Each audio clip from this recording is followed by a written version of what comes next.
Hi guys, this video is a continuation of chapter 1 of IPC. Let's begin with section 3. Section 3. Punishment of offences committed beyond but which by law may be tried within India. Any person liable by any Indian law to be tried for an offence committed beyond India shall be dealt with according to the provisions of this code for any act committed beyond India in the same manner as if the act had been committed within India. Explanation. If any person commits any offence beyond India for which he is liable by any Indian law, the matter will be taken care of according to the provisions of this code, on the same lines as if the offence would have been committed within India. For example, if an Indian commits offence of adultery in England, which is not an offence in that country, he may be prosecuted in India because the act is offence in India. Section 4. Extension of code to extraterritorial offences. The provision of this code apply also to an offence committed by number 1 any citizen of India in any place without and beyond India. Number 2 any person on any ship or aircraft registered in India wherever it may be. Explanation. In this section the word offence includes every act committed outside India which if committed in India would be punishable under this code. Illustration. A, who is a citizen of India, commits murder in Uganda. He can be tried and convicted of murder in any place in India in which he may be found. This section also deals with extraterritorial jurisdiction of the code along with section 3. The provision demonstrates that jurisdiction can be claimed on the basis of citizenship or territory.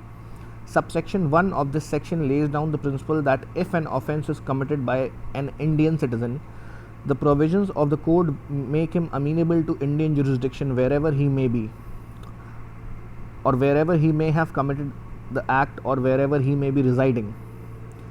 It does not matter at all even if the offence is committed without and beyond India. If any citizen commits adultery in England, which is not a crime there, he is guilty of it on the grounds that he is an Indian citizen and adultery is a crime defined under section 497 of IPC. Subsection 2 of this section reiterates well-known principle of international law that a ship on high seas is a floating territory of the country whose flag she is flying.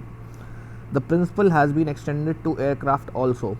Consequently, this section provides jurisdiction to courts for offences committed by any person, whether Indian or foreigner, on any ship or aircraft registered in India wherever it may be. An Indian ship, wherever sailing, whether in the high seas or in any other waters, and Indian aircraft wherever flying, are territories of India, and any offence committed on them by any person of whatever nationality is subject to be dealt with in accordance with the provisions of Indian Penal Code. Liability of foreign nationals in India for offences committed outside India. The basis of liability of a person under section 4 is either citizenship or territory. The provisions of this code apply if the offence committed is by an Indian citizen or the same is on the territory. Consequently, if a foreign national commits an offence outside the Indian territory, he is not amenable to the jurisdiction of Indian Penal Code, since neither subsection 1 nor subsection 2 of section 4 comes into application. In Pirtai's case, a foreign national who was residing in a foreign country instigated the commission of an offence which in consequence was committed on Indian territory.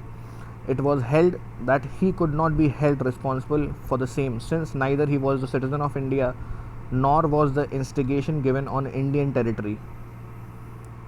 Section 5. Certain laws not to be affected by this act. Nothing in this act shall affect the provisions of any act for punishing mutiny and desertion of officers, soldiers, sailors or airmen in the service of Government of India, or the provisions of any special or local law. Section 5 excludes the jurisdiction of Indian Penal Code in cases of mutiny and desertion of officers, soldiers, sailors or airmen in the service of Government of India which are punishable under any act or provisions of any special or local law. Mutiny and desertion needed to be tracked separately. Many other countries also do likewise. Accordingly, this section specifically mentions that the code shall not affect the provisions of any act punishing mutiny and desertion in Army, Navy, or Air Force. The main acts in this connection are Army Act, Navy Act, Air Force Act, etc. Similarly, the code wide this section reiterates that special or local law dealing with subject continues to be operative. Special or local law have not been repealed, modified, suspended, or affected by the enactment of Indian Penal Code. Section 41 of this code defines a special law as a law applicable to a particular subject. Section 42 on the code defines local law as law applicable only to a particular part of India.